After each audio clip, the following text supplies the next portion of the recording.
सभी को जय सीताराम, राधे राधे। मैं आपका अपना सीपी सिंह फिर से आपके सामने एक सुंदर और मोटिवेशनल कहानी लेकर आया हूं। सबसे बड़ी बात, ये कहानियां नहीं है, ये एक मोटिवेशनल जो आपके माइंड को रिलैक्स करेंगी, स्ट्रेस को कम करेगी।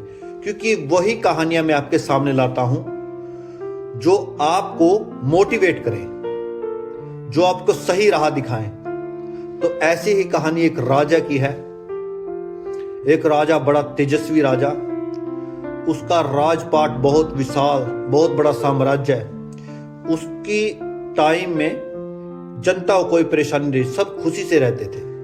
एक आशा, पूरी जो जनता थी खुशहाल थी। तो उस राजा की 4 रानियां थी। तो राजा की थोड़ी वृद्धावस्था हुई, एज ढलती गई। तो उनके गुरु ने उनको बुलाया कि बेटा, अब तुम्हारी अवस्था बुजुर्ग अवस्था हो चुकी है, अब तुमको संन्यास लेना चाहिए इस राजपाट से। तुमने बहुत राज्य किया, बहुत संसार में यश नाम फैलाया, अपने पूर्वजों का नाम फैलाया।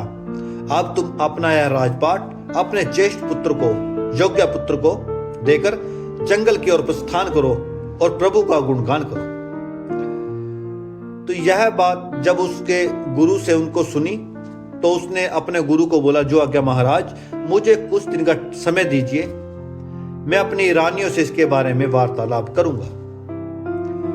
तो यह सोचने के बाद उसके मन में एक ख्याल था कि मैं एक रानी को अपने साथ जंगल में ले जाऊं और उसी के साथ प्रभु का नाम सन्यासी बन जाऊं। राजपाट मैंने बहुत देख लिया, अब अपने बच्चों को राजपाट देकर सन्यास की ओर रवाना होगा।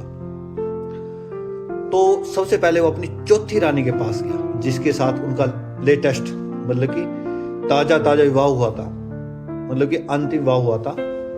तो उससे वो बहुत प्रेम करता था। उसने मन में यह सोचा था कि यह रानी मेरे को जवाब नहीं देगी।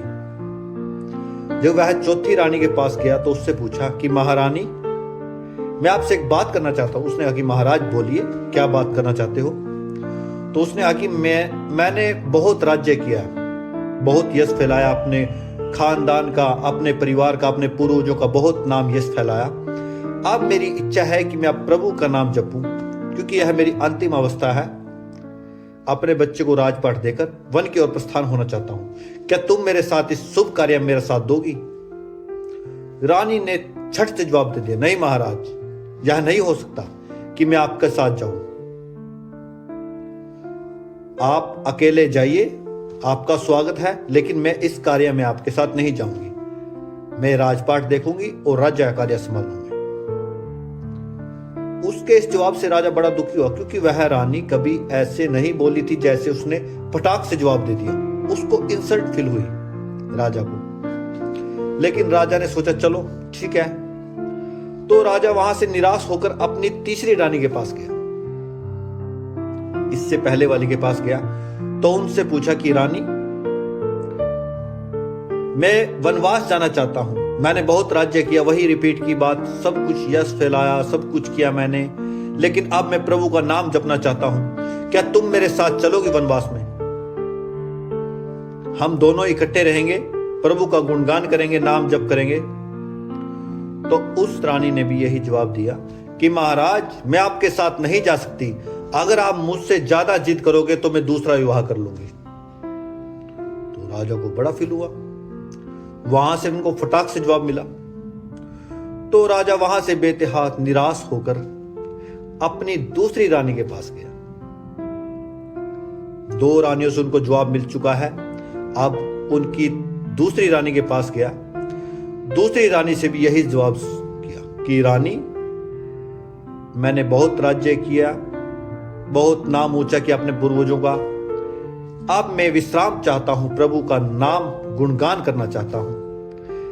इसके लिए मुझे तुम्हारा साथ चाहिए। क्या तुम मेरे साथ जंगल में जाओगी। सन्यासी बनना चाहता हूं मैं, अपने बेटे को राज्य सौंपकर इस संसार की मोहमाया को त्याग कर प्रभु का गुणगान करना चाहता हूं। तो उस रानी ने उनको एक बात और ही कि आप यहां रहकर भी तो सब कार्य कर सकते हो, आप इसी में यहीं रहिए, यहां भी तो आप प्रभु का नाम ले सकते हो। लेकिन मैं आपके साथ नहीं जा सकती। इतना अवश्य करूंगी कि जब भी आप अपनी देह त्यागोगे, मैं आपका राजशाही तरीके से अंतिम संस्कार कराऊंगी। जैसे एक राजा का अंतिम संस्कार होता है, वैसे आपका हर तरह से क्रियाक्रम करूंगी। आप इस तरह की चिंता से बेफिक्र रहना। लेकिन महाराज, मैं आपके साथ नहीं जा सकती। वहां से भी उस रानी से भी उसको निराशा मिली, लेकिन इतनी बात पता लगी कि चलो, इस रानी ने मुझे ये तो कहा कि तेरा अंतिम संस्कार तेरा राजशाही तरीके से होगा, जो एक राजा का होता है। पिंडदान वगैरह जो भी होते हैं अच्छे तरीके से होंगे। वहां से निराश जैसे ही होकर लौटा तो पीछे से एक बुजुर्ग लेडीज की आवाज आई कि महाराज, मैं आपके साथ चलूंगी, क्या आप मुझे अपने साथ ले चलोगे जहां पर आप जाना चाहते हैं? तो जब राजा ने उसको पीछे पलट कर देखा तो एक कमजोर स्त्री खड़ी थी, जिसके गल में ना कोई हार था, ना कोई इतनी सज धज के खड़ी थी। वो राजा की पहली पत्नी थी,